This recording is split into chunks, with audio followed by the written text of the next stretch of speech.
Welcome to another Hollywood Gothique video, exploring horror, fantasy, and science fiction entertainment in Los Angeles. If you're like me, you like nothing more than curling up with a nice shot of whiskey and a good horror story. This is why today's subject is Dark Delicacies, the self-described home of horror in Los Angeles. While other independent booksellers have dematerialized over the decades, Dark Delicacies remains the longest-running horror-themed bookshop in Los Angeles. However, the word bookstore does Dark Delicacies a disservice because it is so much more.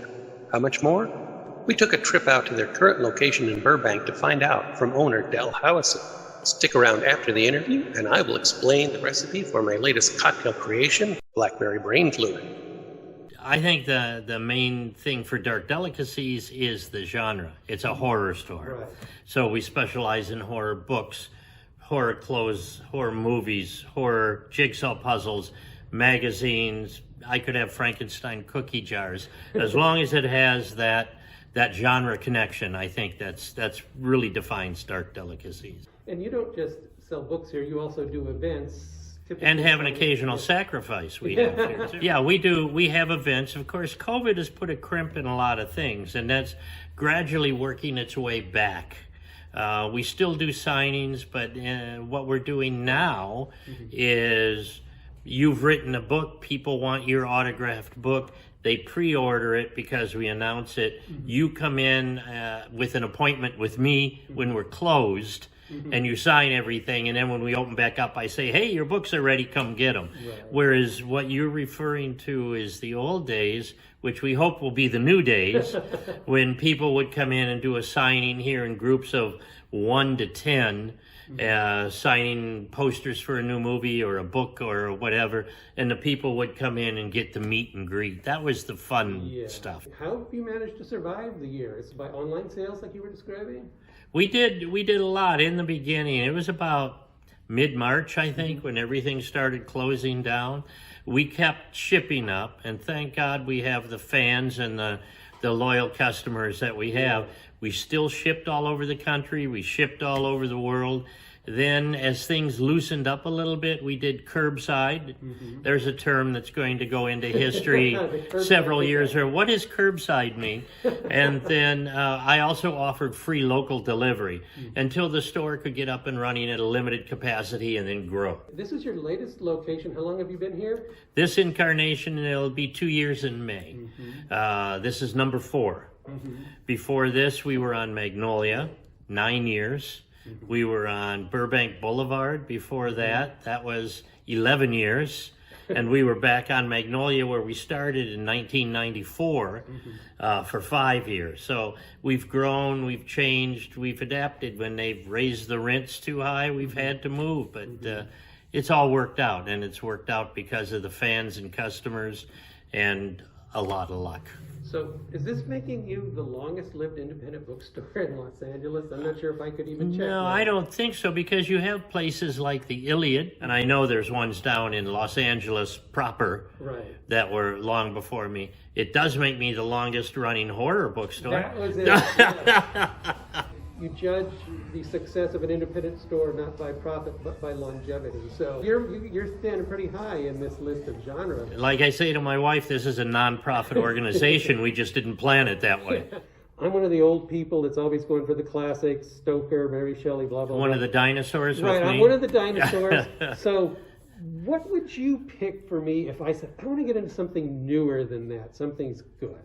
There's 2 I would aim at right now. One of the best authors going on right now is Tim Wagner.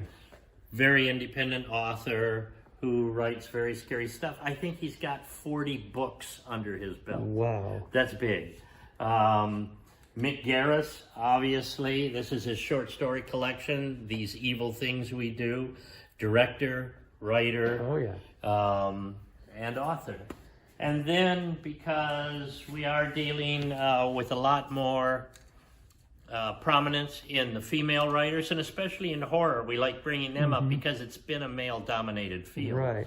2 that I would recommend is Sarah Pinborough's Behind Her Eyes, which also at this point is a series on Netflix. Ooh. And the other one would be over here, called Good Neighbors by Sarah Langan, and it reads very much like a Twilight Zone, as in the monsters came to Maple Street or whatever. So it's a novel of paranoia, much like The Thing by Carpenter was a story of paranoia. I love Twilight Zone. So that's a great choice right there. And this is it. All of them sounded great, but he said Twilight Zone, and that sold me on it immediately. That was the bell. That rang the bell. That rang the bell.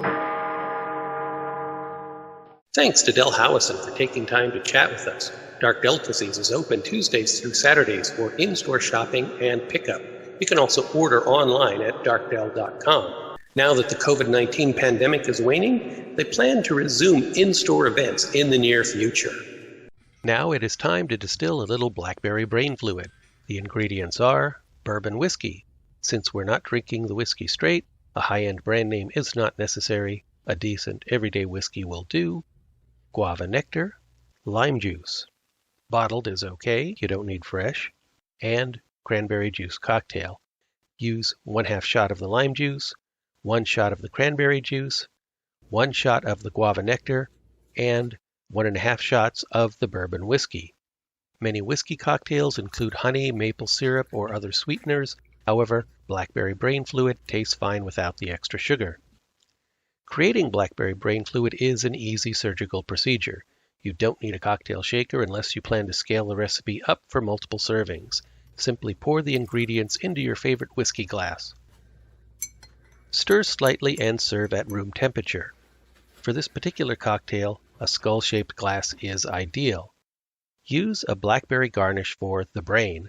Slice it in half like a mad scientist dissecting a brain and balance the bifurcated blackberry on the rim. Alternatively, you can impale the blackberry on a toothpick like an olive in a martini, then suspend it over the skull. If you want a double dose of the fruit's tarty sweetness, why not use 2?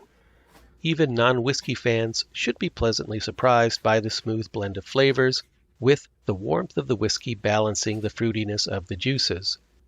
This is a superb literary cocktail which you should enjoy on a dark and stormy night while perusing your latest purchase from Dark Delicacies.